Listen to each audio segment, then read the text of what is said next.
Today on the Matt Walsh Show, as war continues to rage in Ukraine, our media asks the important question: how will this affect trans people? Also, Joe Biden delivers his State of the Union speech. It was a pointless spectacle aside from one significant moment that we will discuss today. Plus, Russia is banned from the World Cup. That sounds fine to me, but didn't we just hold the Olympics in China? There would seem to be some inconsistency here. Plus, in our Daily Cancellation, the creator of the 1619 Project gets herself canceled again, and I'll explain why. It's a doozy. All of that and much more today on the Matt Walsh Show.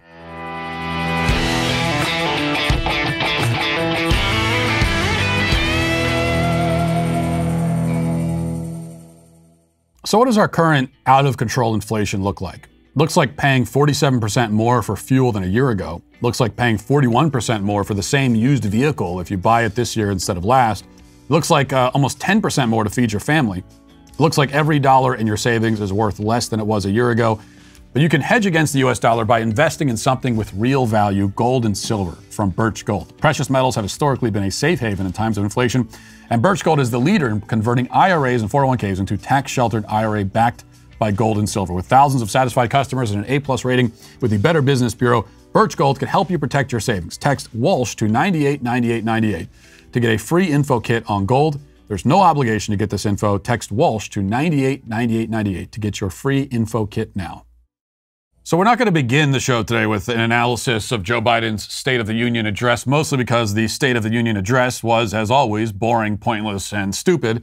It's also grotesque to have to witness once a year the monarchic spectacle of an alleged public servant parading down the aisle to unearned adulation, walking up the platform only to deliver 90 minutes of propaganda interrupted by fits of scripted applause. The tradition ought to be abolished, but it never will be, because the presidency only attracts narcissists and megalomaniacs, because those are the only kinds of people who would want to be president to begin with. And they're also the last sorts of people who would ever forego an opportunity like this. So we're stuck with it forever. There are those who will defend the State of the Union, saying that, well, it's good to hear the president address the nation and, give an update on how things are going. But these people have apparently not noticed that every State of the Union address ever delivered has ended with an assurance that the State of the Union is strong. You've never heard a State of the Union address where at the end the president says, in summation, we're screwed. So what an incredible coincidence that literally no matter what is happening in our country, no matter what crises we're dealing with, the guy in charge always thinks that things are basically going well. We know that's what he's going to say. It's what he always says, and it politically is he's required to say it, so there's no reason to say it or for us to listen to it. There were, however, a couple of notable moments from the address, notable in the ways that were not intended, however, and we'll talk about them a little bit later. Instead today, I want to begin with a news item from CBS about the war in Ukraine. Only CBS is not focused on the aspects of the Ukraine situation that most people would be concerned about. They've put aside minor distractions like death, destruction, untold human misery, etc., and so forth, and they've zeroed in on what really matters. Here's the headline. A war within a war. A transgender woman says transphobia and discriminatory laws are keeping her hostage in Kiev during Russian invasion. Yes, we are lurching towards a cataclysmic global war, and if you think that's bad already, imagine how transgender people feel about it. Indeed, the worst thing about any potential nuclear holocaust is the impact it would have on the transgender community.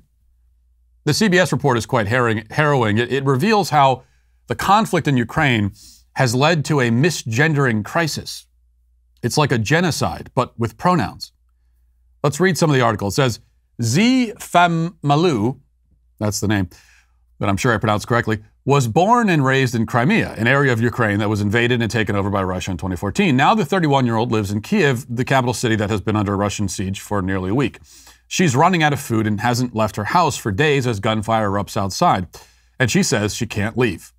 Famalu, who is transgender, said that transphobia is pervasive in the city and neighboring countries and fears that if she leaves, the tension of the ongoing conflict will make her more susceptible to violence. Famalu was previously a popular contestant on the Ukraine singing competition Star Factory, and Famalu doesn't know what to do. Even if she doesn't face violence on her way to the border, she has no idea whether she'll even be allowed to leave the country. Quote, "There's no way Ukrainian border people can let me through," she said. "There's no way." If she makes it to the border of a neighboring country offering refuge, she's not even sure if they'll let her in, as her passport indication does not match her gender. Now, apparently the problem that Z faces is that he wants to flee, but Ukraine is not allowing males to leave because they're needed at home to fight and defend their country. But he doesn't want to do that. He wants to leave with the women and children, but he's running into the problem that technically he is neither a woman nor a child. The article continues, quote, "For years, transgender people in Ukraine who want to be legally recognized had a long list of steps they had to go through to do so. According to Human Rights Watch, the government mandated that transgender people undergo extensive psychiatric observation and undergo gender reassignment surgery to get legal documents that aligned with their gender. Legislation was introduced in 2017 to lessen the process, but still would require that transgender Ukrainians undergo outpatient psychiatric examinations. There is no indication that legislation was ever implemented." Quote, "I don't want to go through that. This is like humiliating for the world," Familou said. "I decided to keep my passport, keep mail in my passport, and now I cannot leave the country." But we're told Ukraine was bad for trans people even before war broke out. In fact, we're told it was hell. Listen. Sometimes we think it's just all a dream, that we stuck inside some kind of a video game, because you live in a quiet society, and then you hear bombings, and then you wake up to the sound of bombings. I don't want to go outside. I'm literally scared for my life.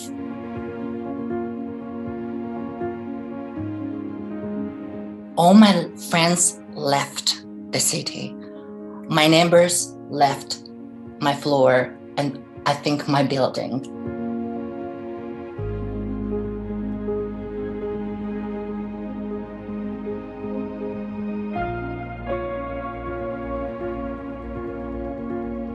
This is not a very rainbow-friendly place. So lives for trans people are very bleak here.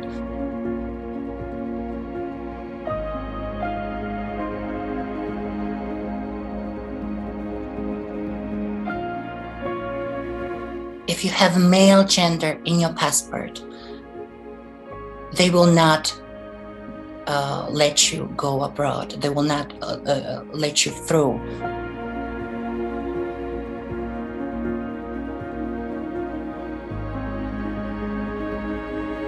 A war within a war, truly, truly.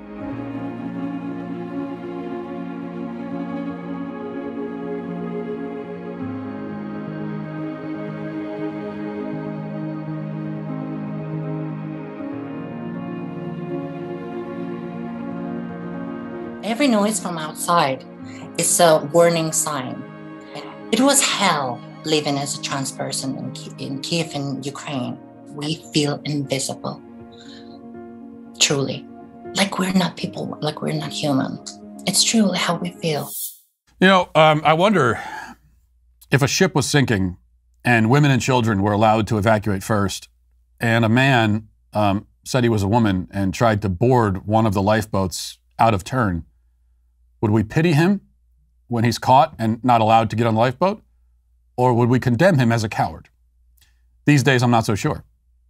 And there are a few takeaways from this bit of propaganda from CBS, and that's one of them. The trans agenda, as always, is intensely, obsessively self-centered. Cities in Ukraine are in the process of being shelled and razed to the ground. And this person is not only trying to leave rather than defend his home, but is also taking the opportunity to complain that there's not enough tolerance for his gender identity. Next, perhaps we'll hear complaints that the Ukrainian government is failing to supply free hormone replacement therapy. You know, people also can't get food or other provisions because their cities are under siege. But let's keep our priorities straight, you know. But this alleged lack of tolerance for trans people in Ukraine raises a larger point, I think. Ukraine, according to this report anyway, does not really accept transgenderism. Their culture rejects the philosophical notion that a person can change their gender simply by declaration. They'll still let you be recognized as a different sex if you undergo the operation and submit to psychological evaluation, a concession that goes farther than I would go if it were up to me. But generally speaking, they do not have the same attitude about gender that we have in this country. And our media wants you to be shocked by that. But what they don't want you to realize or think about is that the vast majority of the world doesn't look at gender the way that people do in our society. We are the outlier, not Ukraine. Venture outside of Western culture, and you'll encounter a whole world that still believes males are men and females are women. The lion's share of the world's 8 billion people currently on Earth right now all live under this assumption and have always lived that way. Leftist gender ideology, just like CRT, which we'll discuss more later, is an incredibly insular, specifically Western, uniquely modern phenomenon. Until about 60 years ago, it didn't exist at all, anywhere, here or elsewhere. Now it exists in our culture, has taken over our culture, but most of the world has continued to see gender as it had always seen it. This is especially true, by the way, of non-white parts of the world. Ukraine is one thing. Go down into, say, Africa, and you'll find many places where transgenderism is truly invisible because it doesn't exist at all. We should stipulate then that gender ideology is insular, Western, modern, and mostly white. So here's the great irony.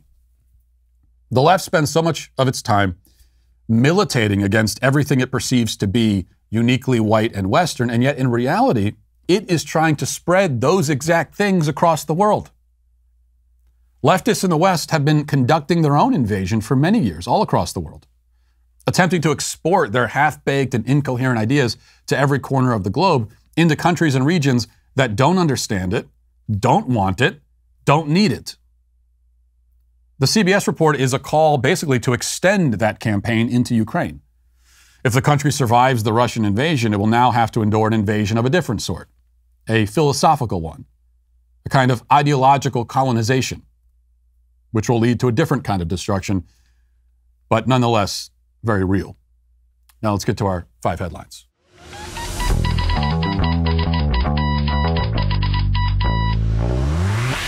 You know, tax time is always stressful, but this stress can magnify if an identity thief steals your info, files a bogus return, and pockets your refund. That's kind of insult to injury. The IRS recommends electronic filing and using their PIN tool for extra security. Other safety tips include looking out for phishing scams, checking your financial accounts regularly for unusual activity, and setting up 2-factor authentication as well.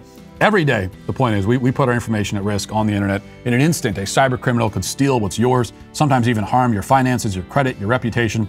That's why it's a good thing there's LifeLock. LifeLock detects a wide range of identity threats, things you wouldn't be able to find on your own. Like if you're not checking the dark web for your social security number being for sale, that's what you need LifeLock for. If they detect your information has potentially been compromised, they'll send you an alert, and you also have access to a dedicated restoration specialist if you do become a victim, so you get protection on both ends of this thing. Nobody can prevent all identity theft or monitor all transactions at all businesses, but you can help protect what's yours with LifeLock by Norton. Join now and save up to 25% off your first year at lifelock.com/Walsh. That's lifelock.com/Walsh for 25% off. Okay, now we will begrudgingly head over to the State of the Union address, and the big controversy today about the State of the Union address is not anything that happened during this, on stage, as it were, but it's that there was an interruption, apparently by Marjorie Taylor Greene and Lauren Boebert, congresswomen, who shouted something during the speech. They kind of heckled Joe Biden. And they shouted something specifically about I believe the 13 U.S. service members who were killed in Afghanistan. And they died because of the ham-fisted, incompetent way that Joe Biden handled the pullout from Afghanistan. And this is supposed to be a big controversy. What a horrible thing for them to desecrate this sacred event by interrupting the president. 2 things about that before we get to the speech itself. Number one, I'm glad that somebody brought up those service members who were killed, because Joe Biden wasn't going to talk about it. And someone had to bring it up. And number 2, the State of the Union is not despite all of the pageantry that goes into it, it is not a sacred, holy event. Who cares if they interrupted it? I wish it was interrupted more. That would at least make it more entertaining. I wish that there were people shouting the entire time. We get the interruptions of scripted, canned applause. Every once in a while there's a boo, but I wish that there were people shouting the entire. And I say that I don't care if it's a Republican or Democrat, because every year you get a dumb controversy like this, where, there's one person in the audience who interrupts, who says something. And it's true that oftentimes if it's a Republican president who gets interrupted, then you're going to have outrage the next day from a lot of conservatives and say, how dare you? I don't care. This event deserves no, it does not deserve our attention at all. It doesn't deserve our reverence. This is how politicians ought to be treating each other, I think. This kind of faux, putting aside even the issue of all the pageantry and the way that this is all a holdover from a kind of monarchy perspective, it's also the faux unity. Let's get everybody in a room together and we'll hear the president talk about how we're all united as one. We're not enemies of each other. He said that too. He said that at one point. We have to stop treating each other as enemies, which is an interesting quote coming from the guy who had just a few months ago said that PTA moms are domestic terrorists. And now he's saying we're not enemies. So the whole thing is a show. It doesn't mean anything. It's totally empty. I wish you should just be shouting the entire time, interrupting it. Because that's the level of respect that it deserves. And also, again, it would make it a lot more entertaining for the rest of us.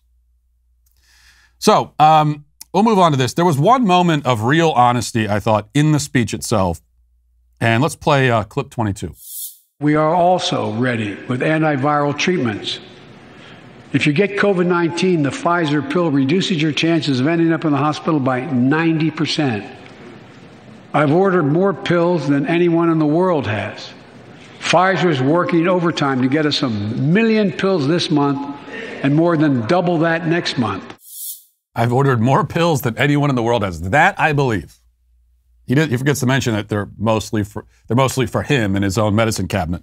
So that part I'll believe. A little bit of honesty there. This part was less honest. As we got towards the end of the speech, and Joe Biden finally threw in the radical leftist stuff. And with Democrats and State Union addresses, this is what they always do. Maybe, God forbid, one day when Alexandria Ocasio-Cortez is president or something, then we're going to get the full woke experience for the entire 90 minutes. But that's not typically what Democrats do. They'll throw it in there, but it's in a very euphemistic way, and they just mention it and they move on because they know how actually unpopular these ideas are, especially if you talk about them in any kind of explicit way. So towards the very end, he threw in a bit about abortion, and listen to the way that he talks about this. Listen. If you want to go forward, not backwards, we must protect access to health care, preserve a woman's right to choose, and continue to advance maternal health care for all Americans.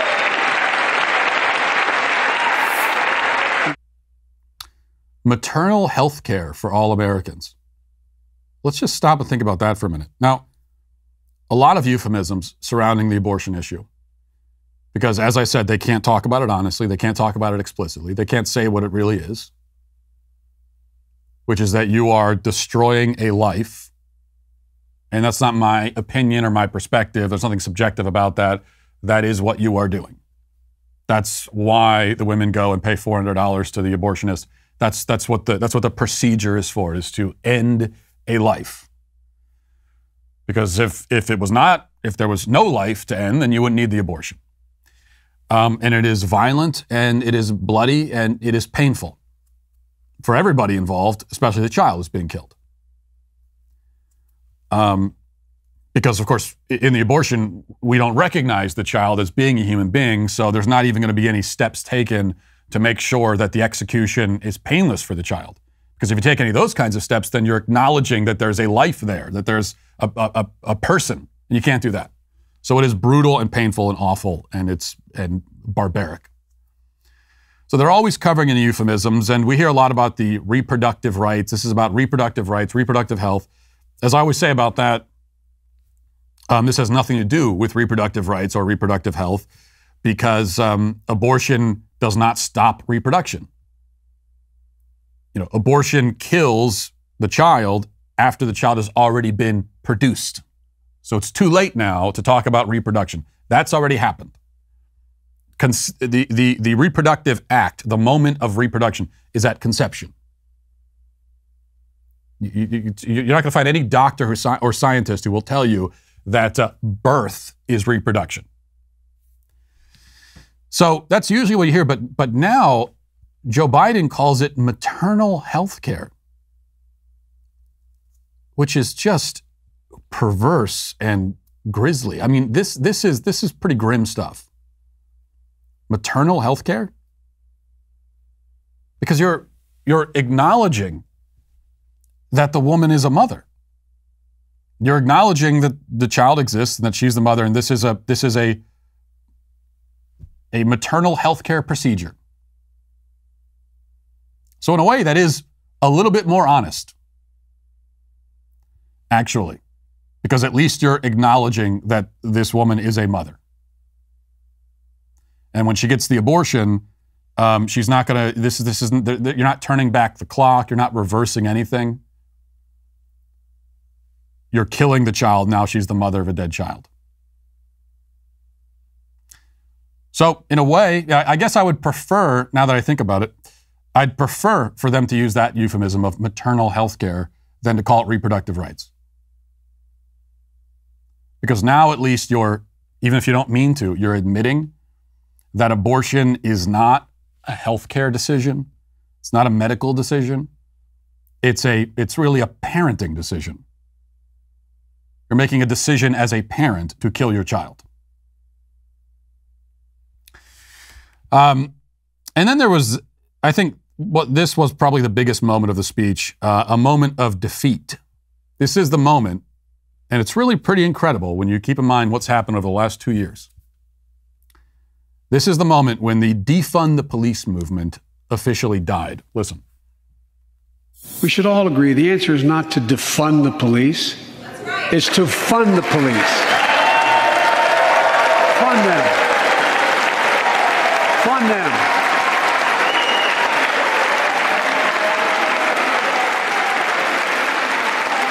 Fund them with resources and training. Resources and training they need to protect our communities. I ask Democrats and Republicans alike to pass my budget and keep our neighborhoods safe. Fund the police is now the applause line. And almost every Democrat in the auditorium there is, every Democrat in the audience is applauding funding the police. With the exception of the squad members, they did sit on their hands and they didn't applaud. But everybody else, they were on their feet saying, let's fund the police. Now, just for fun, let's go back and remember, this is a compilation that's floating around on Twitter now, and it's actually about 7 minutes long. We won't play the entire 7 minutes, but here's a good 90 seconds of one Democrat after another talking about defunding the police. This is what the Democrats were saying, pretty much all of them, for the last 2 years. Listen. So we've been talking about defunding the police. There's some issues that we ask police to do, like mental health issues or policing in schools and all the rest, that perhaps we can shuffle some of that money around. Suck it up. Defunding the police has to happen. We need to defund the police. Mayor Eric Garcetti saying, take some of the money from policing, about $150 million. I applaud Eric Garcetti for doing what he's done. Not only do we need to disinvest in police, but we need to completely dismantle the Minneapolis Police Department.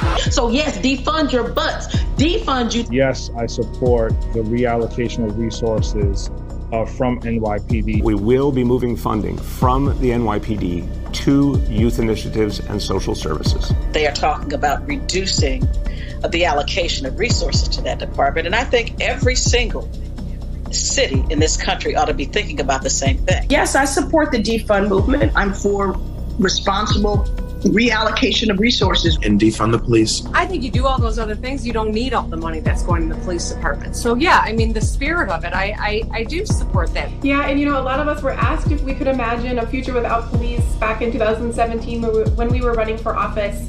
And I answered yes to that question. We are going to reduce funding in the police department and redirect that money. There's no reason the police budget should just keep growing and growing and growing. I'm sorry, did Cori Bush say defund your butts? Did I hear that correctly? I mean, that I agree with. If anyone's butt is being funded by the government, I very much would want to see that funding reduced at a minimum.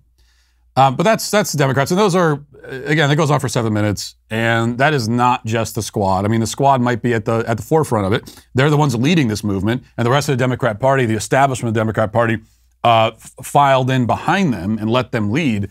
But these were the most prominent Democrats in the country, including Nancy Pelosi, both on the federal level, on the state level, local level, mayors, governors, senators, congresswomen.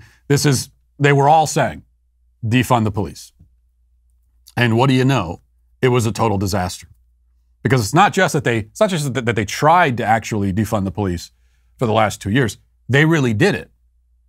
They actually implemented this policy in many cities. And we saw immediately the exact result that any rational person would expect. When you put fewer resources into enforcing the law, then you're going to have more anarchy, more chaos, more law breaking, more people committing crimes. That's the equation. It's not a very complicated one. This isn't calculus. But of course, rather than stand up there, there was no chance that Joe Biden, who allegedly is this decent and honest man, but the decent and honest Joe Biden, there was no chance that he would stand up there and say, hey, listen, we thought that defunding the police would work. It didn't, and we're sorry about that. And now we're going to go back to putting some resources into these police departments. No, he's not going to do that. Instead, it's just an applause line. Through one applause line, Joe Biden erases the last 2 years of total disaster. And he's able to do it because he has the media on his side. All right, before we move on, in the run-up to the State of the Union, Kamala Harris appeared on a radio show, and I just wanted to play this for you if you haven't heard it yet. She appeared on a radio show called The Morning Hustle, and she was asked to explain the Ukraine situation in layman's terms. Now, that is an important context here. In fairness, she was asked to explain it in layman's terms. And she apparently thinks that the average layman is in preschool. Listen. If you're watching any level of news, even social media, you're seeing everything that's going on right now in the Ukraine. Break it down in layman's terms for people who don't understand what's going on and how can this directly affect the people of the United States. So Ukraine is a country in Europe. It exists next to another country called Russia. Russia is a bigger country. Russia is a powerful country. Russia decided to invade a smaller country called Ukraine. So basically, that's wrong. Russia is a big country. Ukraine is a little country. They're on a planet called Earth. Earth goes around the sun. The sun is hot. The sun is also really big. You can't touch the sun. It will burn. Thank you, Kamala Harris. That is her breaking it down in layman's terms. That's also as deep as her own analysis and her own understanding of the issue goes. So let's make no mistake about that. It's not just her patronizing and thinking that Americans are all a bunch of morons. I mean, she does think that, but this is also, she can't listen to her on Meet the Press or something, and it's going to be a very similar analysis as that. Okay, moving on. We'll go over to Ukraine. Well, starting here, actually, with our energy situation. Pete Buttigieg, I want to play this for you. And speaking of euphemisms, you got to be able to sift through all of that to get to what's really being said here. Because Buttigieg is asked about the fact that, we're dependent on foreign oil. We're dependent on Russia. We import 600,000 barrels a day. Other European countries especially are dependent on Russia. So what can we do about that? And Buttigieg, his real answer, once you get through all the talking points and the lingo and everything and the buzzwords, his real answer is that we should continue to intentionally weaken American oil in response to this. Let's listen to that. Drill more, open up more U.S. land to drilling. What's the administration's response to that idea? Well, look, the president has laid out and taken a number of steps, including addressing the Strategic Petroleum Reserve, including diplomatic efforts to increase global oil production and other ideas that have been raised that are on the table because everything deserves to be considered. But let's also be clear that we are in the middle of a long-term transformation that is already fast underway, especially when it comes to vehicles. Making electric vehicles more affordable for Americans, something that the president has proposed and is hoping Congress will pass. For example, under the president's proposal, those pickup trucks that start at about $40,000 would have their prices actually down to the high 20s with the tax incentives we're proposing. It would allow more Americans to capture the fuel savings that you get.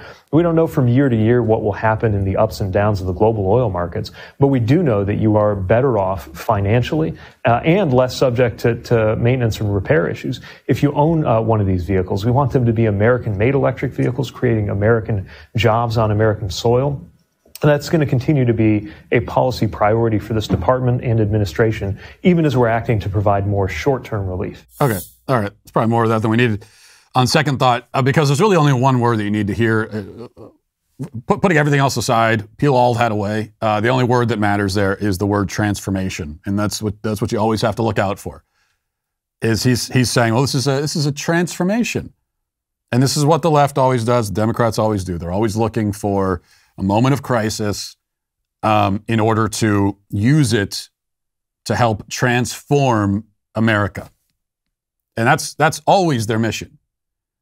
It's never about preserving anything. It's never about saving. It's always about transforming and changing it, right, in their image, mutating, maybe be a better word.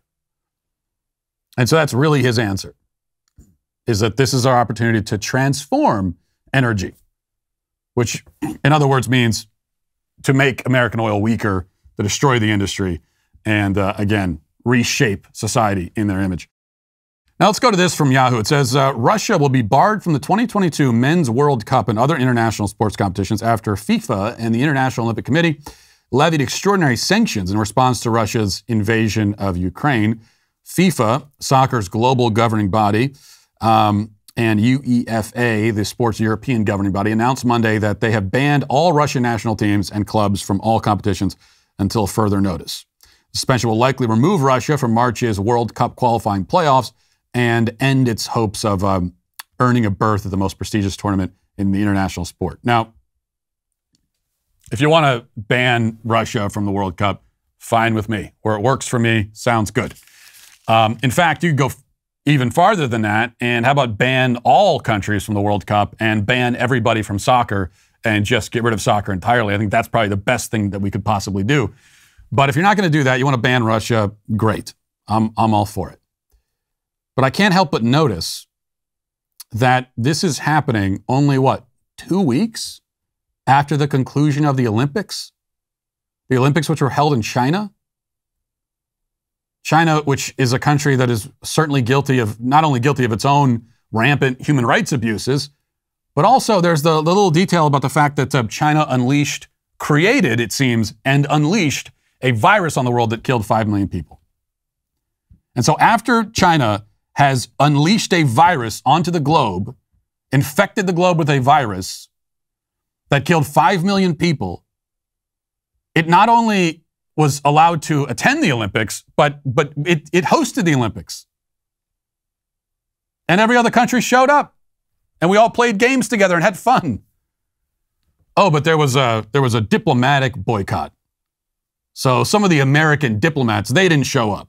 And I'm sure that their presence was sorely missed. And China, they really had their feelings hurt about that, I'm sure.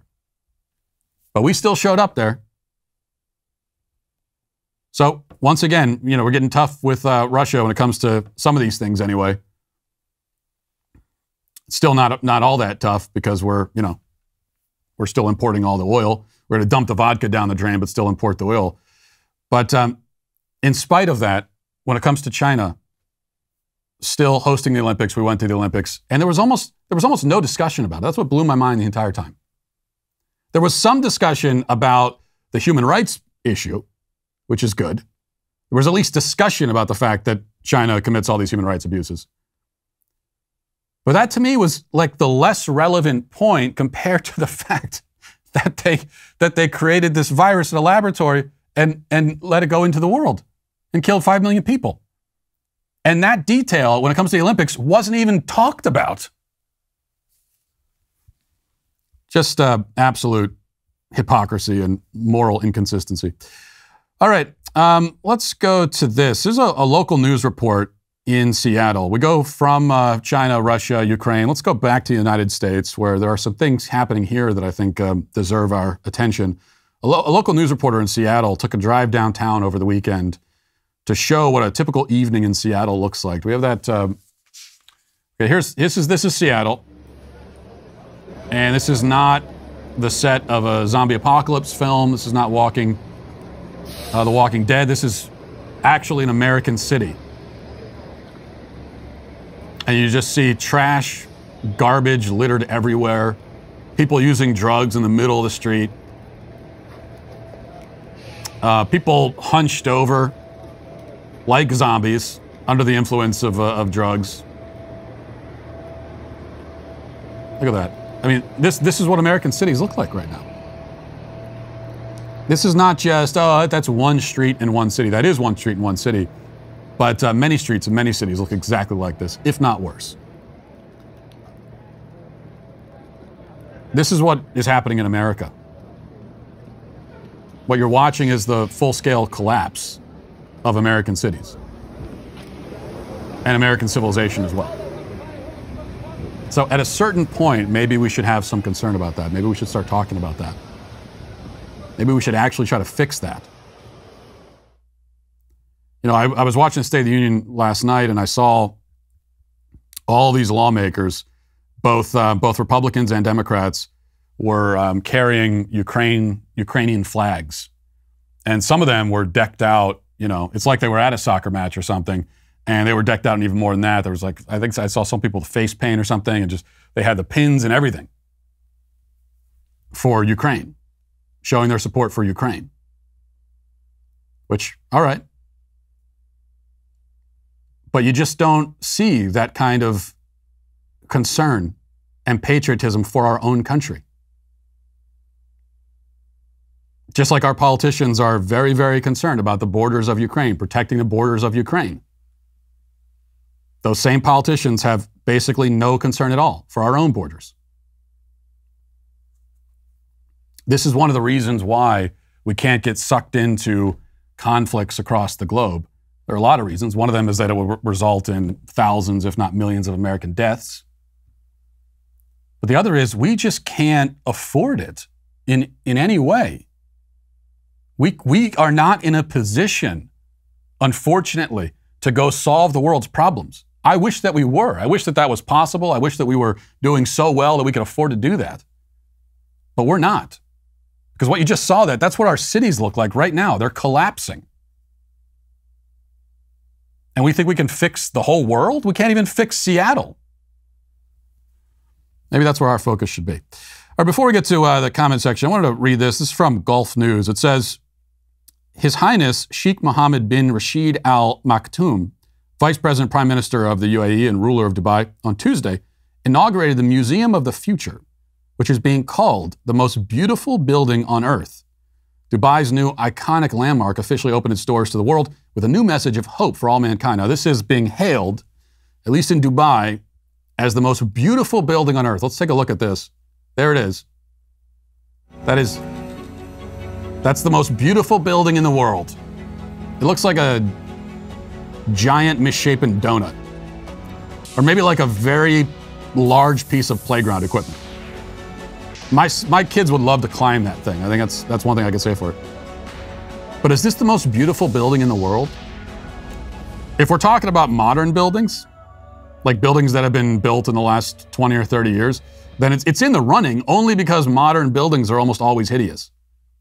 Because at some point we decided, this is part of the collapse of our civilization, we decided to stop building beautiful things, especially beautiful buildings. And it didn't used to be that way. You know, we used to strive to make every building beautiful. We used to strive to make everything beautiful that we could. Have you ever been inside like a post office that was built 85 years ago? Even just standard government buildings, before modern times were beautiful. Until modern times, well, that's not the case anymore. But before that, I mean, buildings either had grandeur and majesty and a certain kind of drama to them, or else they were quaint and they had character. These days, everything is bland and workmanlike. And when someone goes out of their way to build something with visual appeal like that, whatever that monstrosity is, it ends up being something like that, like a giant Krispy Kreme donut. Because we've given up on beauty. You know, when you give up on beauty, that means you're also giving up on truth. And I think we're experiencing that in our culture as well. Now let's get to our comment section. Who makes a Twitter mob fly off the handle with rage? Who's to blame? It's a sweet baby gang.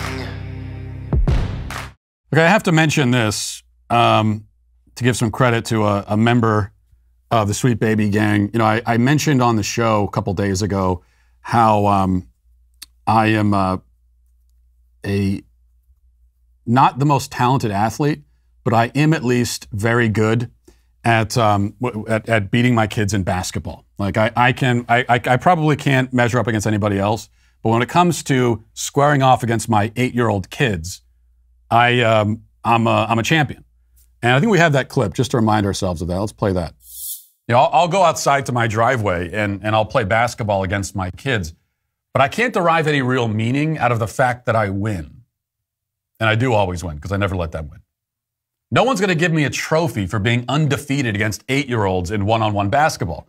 I'd take that trophy if someone gave it to me because it'd be hilarious, but no one is offering it. Well, I thought no one was offering it, but as it happens, a member of the Sweet Baby Gang actually went and made me a trophy. Matt Walsh, basketball champion of 8-year-olds. Someone made this trophy for me, delivered it to the office, and so there it is. And I'd have to tell you, and this will be proudly displayed in my office. You know, every other trophy that I own is a participation trophy from Little League. And I have like 9 of them because I participated in Little League 9 times, if you can believe it. And I, of course, still proudly display those as well. But this trophy is actually the most meaningful award that I've ever received. It actually is. It's the first one I've really earned, which tells you something about how incredibly pitiful my life has been and what a mediocre, sad sap I am. Still, you take the accolades wherever you can get them. And the fact remains that I am undefeated against my kids in basketball. And that includes, by the way, one-on-one, around the world, horse. I've never lost. Check back in like 2 years, and we'll see if that still is the case.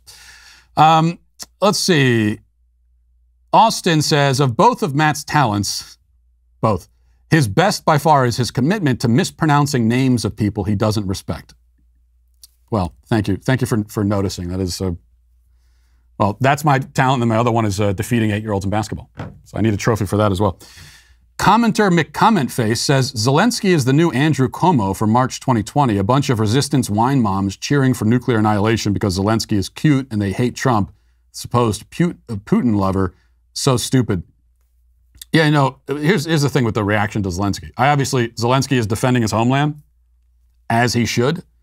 But it does really rub me the wrong way, the way that a lot of people in this country are watching this unfold and engaging it.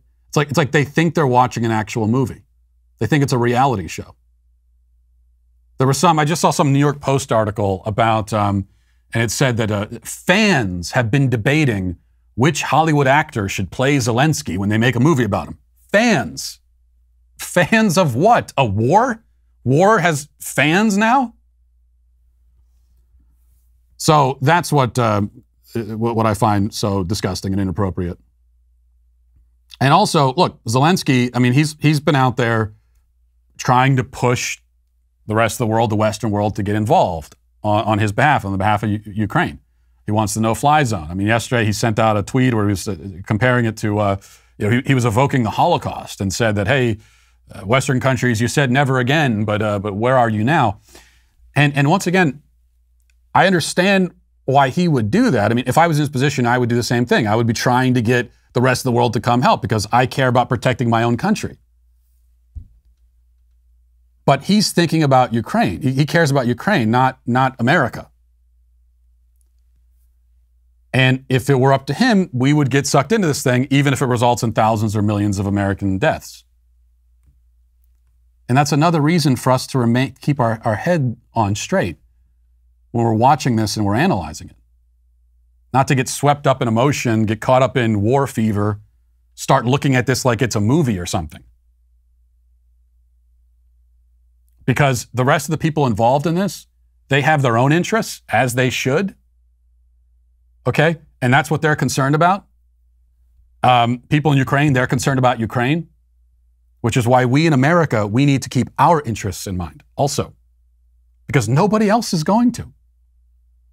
If we are not focused on protecting America, and if we are not focused on American interests, then no one else is going to be focused on that.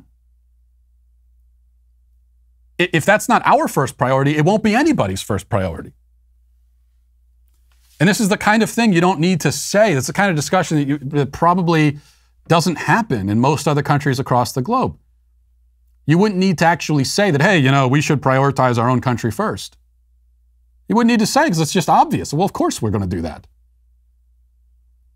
Only in America and other Western countries is this even a discussion. Let's see. And finally, okay, Tony DH says, Matt, what book are you reading right now? I'm reading In the Heart of the Sea. It's the Tragedy of the Whale Ship Essex is the subtitle.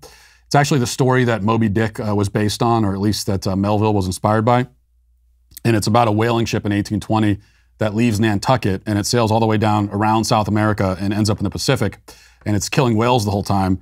And just that right there is, enough fodder for a good book. I mean, the life that a 19th century whaler willingly lived, is extraordinary, exciting, bleak, brutal. I mean, if you can imagine, like, trying to kill a whale in the middle of the ocean with 19th century technology, and you have to somehow tow the whale on board and harvest it for oil.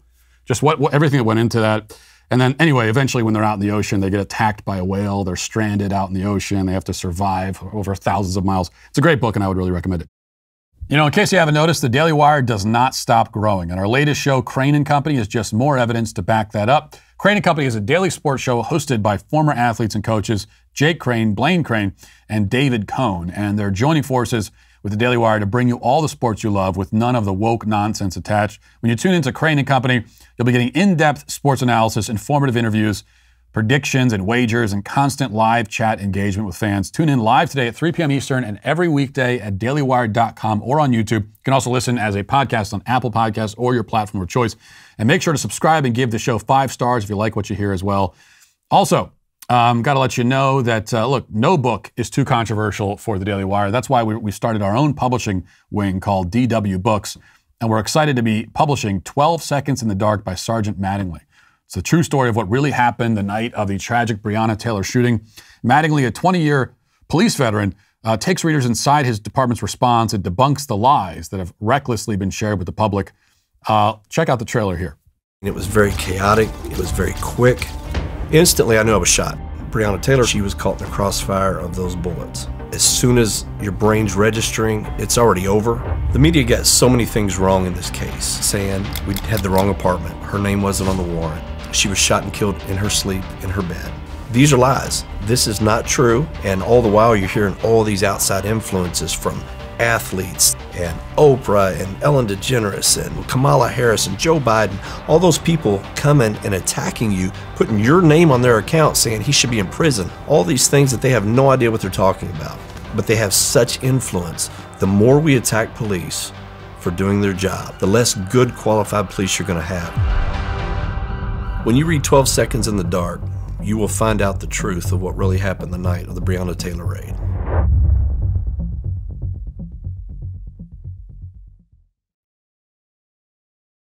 In a world where voices like his are censored, this story is incredibly important, and we're so grateful to have this brave truth teller on board. The book releases March 15th, but it's available for pre-order now on Amazon or anywhere you buy books online, so go get your pre-ordered copy today, because I promise you it will sell out, and you don't want to miss this book. Now let's get to our daily cancellation.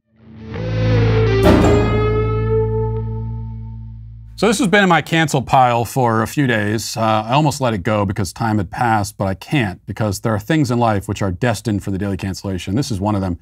It also fits in a nice kind of symmetrical way with what we talked about to start the show. The left trying to interpret world events through their very narrow, insular lens. That brings us to Miss Nicole Hannah-Jones, who's the New York Times journalist who brought us the 1619 Project. She won a Pulitzer Prize for her work on that piece of thoroughly debunked agitprop, because a Pulitzer these days is about as meaningful as a Teen Choice Award or a Nobel Prize. And maybe she'll win one of those awards, or all three, for her commentary on the Ukraine crisis. As far as that goes, Jones is in a little bit of a tough spot, because her mind is a vehicle with only one gear. It's a menu with just one option, a buffet where every dish is the same. She has one setting, one lens for viewing the world, and it's the racialized lens of CRT. The problem is that a war between Ukrainians and Russians would seem to fall outside of the CRT framework. These are two groups of Europeans fighting in a region of the world 6,000 miles away. CRT has no insight to offer about such a conflict, because CRT is, among other things, incredibly narrow and blinkered in its view of race and of the world. In fact, it basically ignores the entire rest of the world and pretends that everywhere is just like the modern United States. This is how CRT disciples can, for example, claim that non-white people cannot be racist because racism is power plus prejudice and non-white people don't have institutional power. Which is obviously false, even as it pertains to this country, but it's even more false across much of the rest of the world, filled with countries where all of the institutional power is held by non-white people. There are no whites holding institutional power in China. Does that mean there's no racism in China? That would certainly come as a shock to anybody who's ever spent time in that country. But these are the limitations of the modern American race hustler. And it's why Jones had to struggle and stretch to find a way to make the Ukraine situation fit into her preconceived mold. And this was the best she could do. So in a series of tweets last week, Jones made the case that the concern for Ukraine in this country stems from anti-black racism. She tweeted, quote, "Every journalist covering Ukraine should really, really look internally. This is why I say we should stop pretending we have objectivity and instead acknowledge our biases so that we can report against them. Many of us see the racialized analysis and language. Honestly, these admissions of shock that this is happening in a European country are ahistorical and also serve to justify the lack of sympathy for other invasions, other occupations, and other refugee crises involving peoples not considered white." Now, don't worry, it gets much better. By that I mean worse. She says, "What if I told you Europe is not a continent by definition, but a geopolitical fiction to separate it from Asia? And so the alarm about a European or civilized or first world nation being invaded is a dog whistle to tell us that we should care because they're like us. To be clear, we should care about Ukraine, but not because it's European or the people appear white or that they're civilized and not impoverished. All people deserve to be free and to be welcomed when their countries are at war." Now, okay, let's first engage with this idea that Europe is not a continent. She would later go on to explain that, quote, "The entire continent is either Asia or Eurasia, I suppose. That's not up to me. I'm just stating a fact about what defines a continent." Yeah, just stating facts, sure. The interesting thing about this fact is that it not only is not a fact, but even if it was a fact, it would still be totally irrelevant. Now, let's pretend for a moment that Europe isn't a continent. Okay, I mean, how does that at all impact one way or another the relevance of the war in Ukraine? But Europe is a continent because a continent by definition is, quote, "any of the world's main continuous expanses of land." Europe is one of the Earth's main continuous expanses of land, and so it's a continent. Now, perhaps she thinks that it's not a continent because it's connected to other continents. But if that's the case, then the only pure continents in the world are, I guess, Australia and Antarctica. The rest of us exist in a giant, muddled mass of connecting expanses of dirt and rock. It's true that the lines distinguishing Europe from Asia were invented by human beings. The lines are drawn on a map. They aren't carved into the actual ground for the most part. But that doesn't make the lines fictional. I mean, dragons and unicorns are fictional. Europe is real. You can go visit it. I mean, there are certain parts of it that I would avoid for now, but you could go. Besides, if Europe is a fiction, then so is Africa. That continent and all of its countries have also been defined by lines that human beings have drawn. In this sense, race is kind of a fiction too. People have different skin colors in reality, but we as human beings are the ones who decided to label those colors and imbue them with deeper significance. Yet Nicole Hannah-Jones and her CRT comrades would say that it's racist to try and erase race in that way. It used to be considered progressive and politically correct to say that you're colorblind and you don't see race and race isn't real. That used to be the progressive thing to say. Now that is itself a racist claim according to the prophets of CRT. This is the problem with the people who go around labeling everything a social construct. They set the precedent that a thing is meaningless if it's a construct, but they're unwilling to apply that precedent consistently. So what about the rest of her claim? She says that we only care about Ukraine because they're white. Well, that's clearly absurd. Just a few months ago, the big story was the situation in Afghanistan and the disaster that unfolded because of the way that Joe Biden handled the pullout there. People were quite concerned about the plight of Afghans who are not white. Now, it's true that the concern didn't seem to last that long. But it won't last in Ukraine either. People are led by the media to care about one thing and then another, as the media jumps from one lily pad to the next. There's plenty to be said about this pattern of intense yet fleeting focus on one thing at a time in rapid succession, but you certainly can't call it racist. Now, since we're on the subject of prejudice, I should mention that this past weekend in D.C., a Russian restaurant called Russia House was vandalized and spray painted with anti-Russia messages. Meanwhile, people are dumping their vodka down the sink. Prominent members of Congress like Eric Swalwell have actually proposed rounding up all the Russian students in the United States and kicking them out. Listen to this. Congressman, you say pull from a menu of options, but we heard from former DNI Clapper less than an hour ago. It says the time for, and I'm paraphrasing here, proportionality, incrementalism is over. We heard from the former Defense Secretary, William Cohen. Dump the full gauntlet of potential sanctions on Putin. Why not do that? Everything we do has to be aligned with our allies. And the fact that we were able to get the Germans to stop this pipeline, that's huge. That's U.S. leadership on the international stage. And so we want to move with our allies in NATO, but also countries like Japan who can, take quite swift and severe actions against Russia. But yes, on the table should be sanctioning Putin personally, completely taking them out of the European and international banking system, which is known as SWIFT. Frankly, I think closing their embassy in the United States, kicking every Russian student out of the United States, those should all be on the table. And Vladimir Putin needs to know every day that he is in Ukraine, there are more severe options that could come. Now, after 9/11, which was an attack on our actual country, we heard and have continued hearing quite a lot of outcry about alleged Islamophobia. After China unleashed a virus on the world that killed hundreds of thousands of our own people, there was an outcry against anti-Asian hate. Now, are we going to hear similar denouncements of anti-Russia hatred? Will the media follow these kinds of stories with the same feverish interest? Will people of Russian descent be granted victim class status? The answer is no, of course. How does that fit in with Nicole Hannah-Jones's theory? According to her narrative, discrimination against white people ought to provoke the most outrage, given that, she says, we only care about white people. And yet the opposite proves true once again. That's because her narrative is divorced from reality entirely. She may not know much about geography, but we must admit that she is an expert on fiction. And that's why today, Nicole Hannah-Jones is once again canceled. And we'll leave it there for today. Thanks for watching. Thanks for listening. Have a great day. Godspeed.